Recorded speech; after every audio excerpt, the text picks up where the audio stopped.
he said in the special that I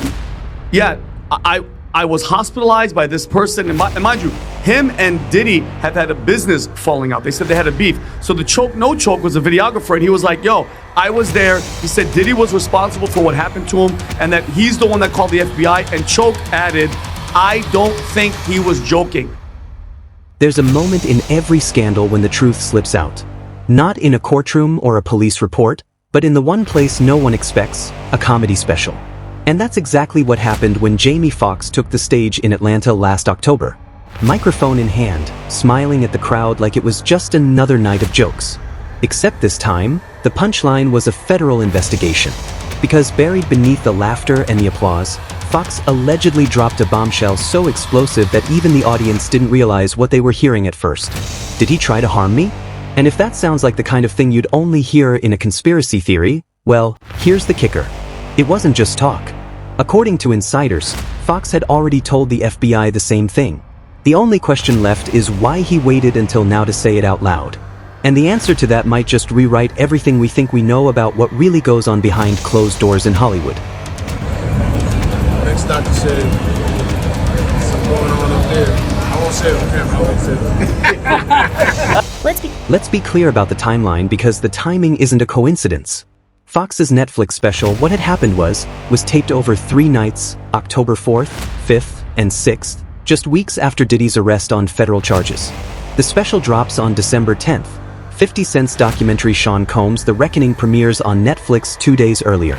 That's not a scheduling accident. That's a coordinated strike. Sources familiar with the production timeline tell us 50 Cent's team knew Foxx was sitting on explosive claims about Diddy, and they made sure he'd have no choice but to address them on record in front of a live audience with cameras rolling.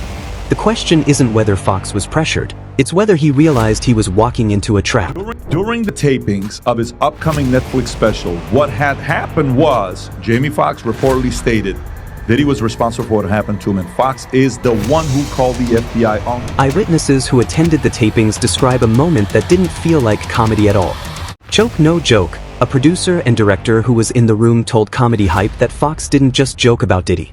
He stated flatly, Diddy was responsible for what happened to me, and I'm the one who called the FBI on him.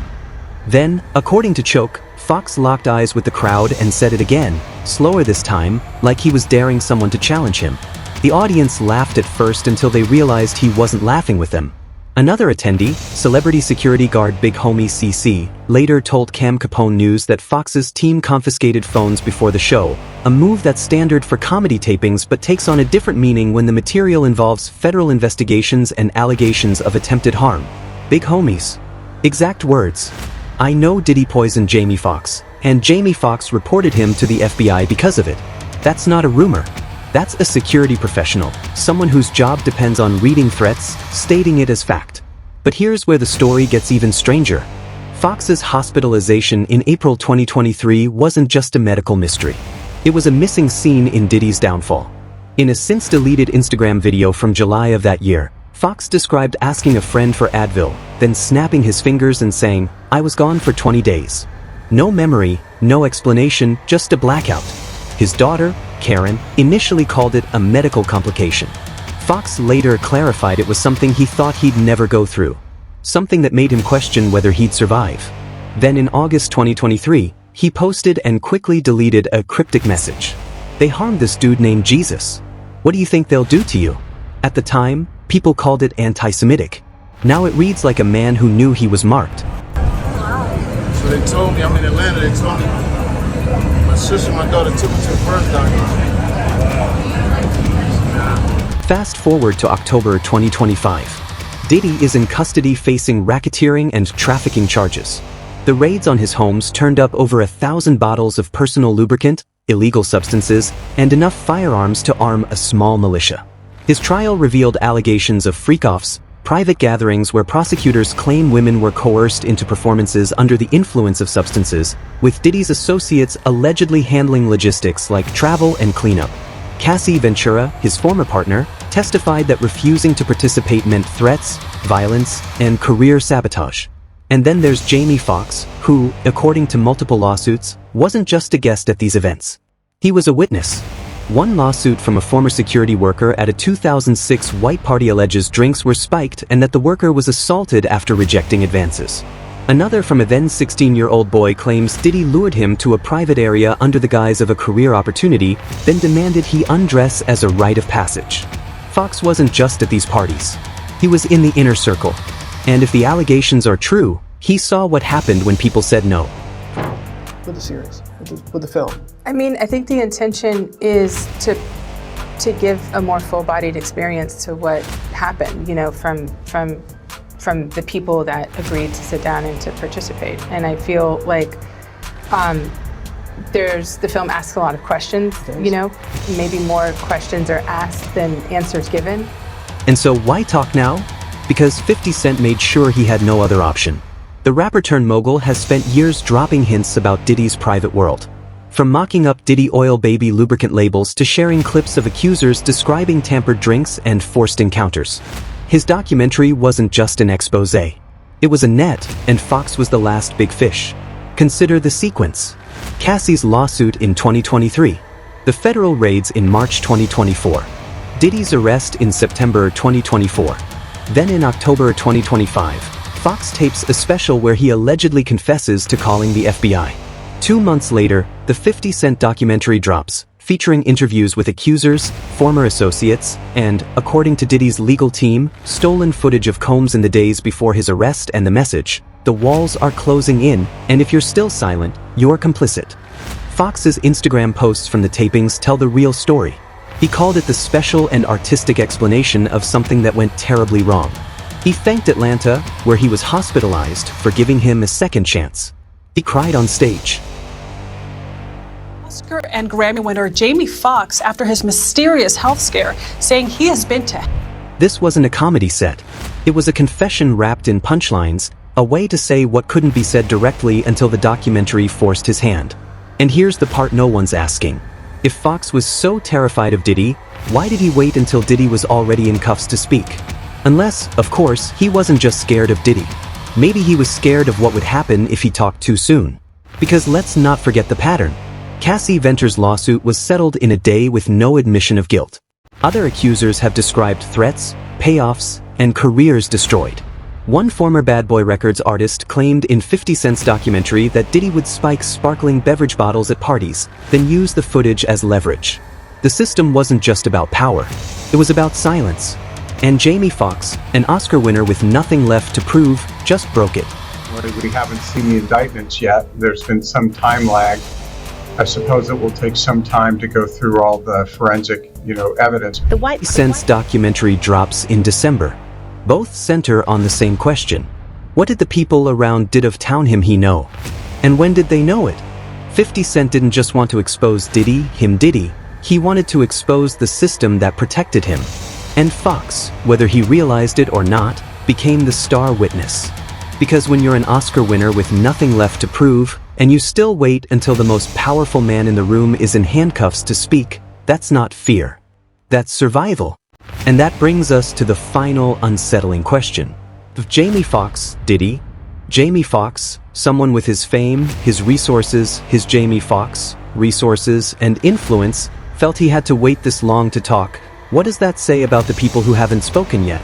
The assistants who booked the flights, the security who looked the other way, the resources, and other A-listers who attended the parties and never said a word. Diddy's trial may be over, but the reckoning isn't. Because the one thing we've learned from all of this, Silent Quay, and this is fate isn't golden. It's complicity. But the silence isn't just about fear. It's about calculation. Because while Jamie Foxx's This Is That Jamie Foxx name is now tied to this scandal, there are others who've managed to stay in the shadows despite whispers that place them at the same events, the same private gatherings, the Jamie Foxx gatherings, and same after-parties where the rules alla gatherings, and rules wordedly bent beyond recognition. We're talking about A-listers whose careers depend on never being linked to controversy, let alone criminal investigations. The kind of names that make publicists panic and studio executives start drafting damage control statements before a single allegation even surfaces. And right now, according to 3 industry insiders with knowledge of 50 Cent's upcoming documentary project, Those names are sitting in a folder marked Part 2, roles were Part 2, eyeing to see if they'll be exposed or if the storm passes them by. The anxiety isn't just theoretical. In the weeks since Fox's special aired, a noticeable shift has taken place behind the scenes. Agents are quietly advising clients to avoid comment on anything related to Diddy.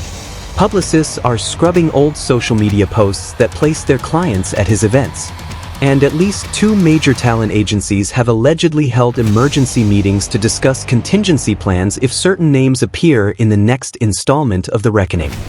I'm just saying, I wouldn't put it past somebody like Diddy, who we know the track record from his allegedly having people shot, having, baby oil that had freaking in it, to all the crazy stuff that's going on. This is the least of my thing. If you have a beef with somebody, then poisoning them. Because the documentary isn't just about Diddy. It's about the ecosystem that enabled him. And in Hollywood, ecosystems don't just include the predators. They include the ones who looked away, the ones who benefited, and the ones who knew exactly what was happening and said nothing. The fear isn't just about being named. It's about being remembered for what you didn't stop. Take Part 2. For example, the rumors swirling around a certain example, R&B superstar. Someone who's been a staple at Diddy's parties for over a decade, who's collaborated with him on music, and who's even been photographed at his Miami mansion during the same time frame when federal agents later found evidence of alleged misconduct. If I didn't say anything, you would interpret it as hip-hop is fine with his behaviors. There's no one else being vocal. So you would look at it and just say, because that mind your business, or let me not say nothing about nothing, or those things, it would allow the entire culture to register as if they're for that.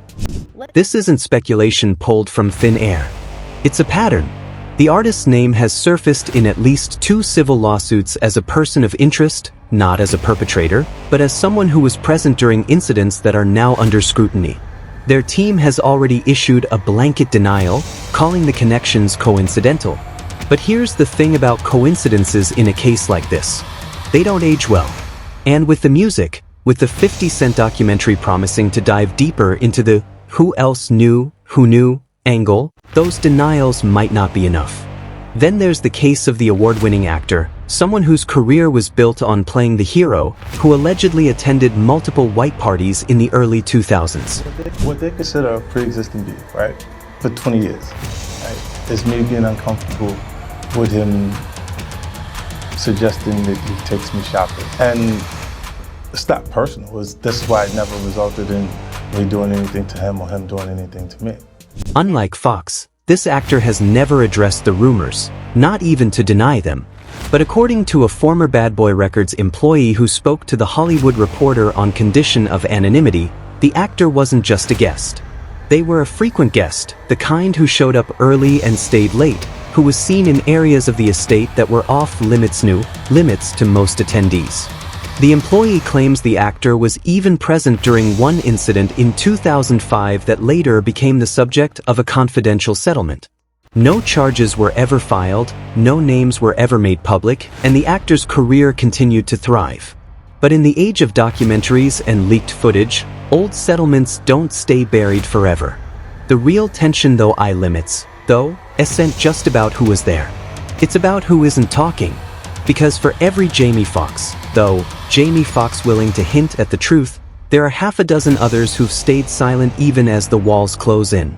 Some of them have legitimate reasons, non-disclosure agreements, legal threats, or genuine fear of retaliation.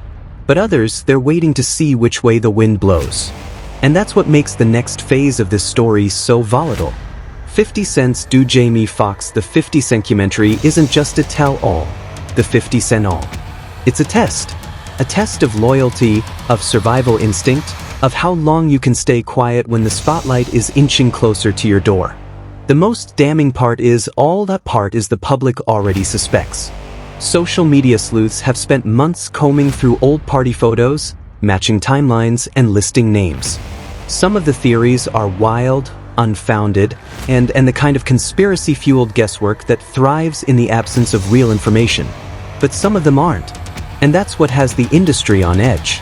Because in a scandal this big, the truth doesn't just come from the accusers or the accused. It comes from the ones who were there and who are now praying their names don't end up in the next headline. Diddy claimed that somebody held a knife to his throat. He woke up and this guy basically had him and he had the knife, and Diddy was at this person's mercy. Now, it's unclear what exactly happened from there. Was there a guard that came in? Did Diddy somehow fight this person off? Well, seems unlikely that happened. Or did the person just leave? Bottom line, this guy, at least according to people close to Diddy and Diddy himself, could have hurt him badly or even taken his life. So let's leave you with this. If Jamie Foxx really did call the FBI, if he really did see what he claims he saw, then the next question isn't about Diddy. It's about the rest of them. The ones who are still quiet, the ones who are still protecting themselves, and the ones who might be next to break their silence.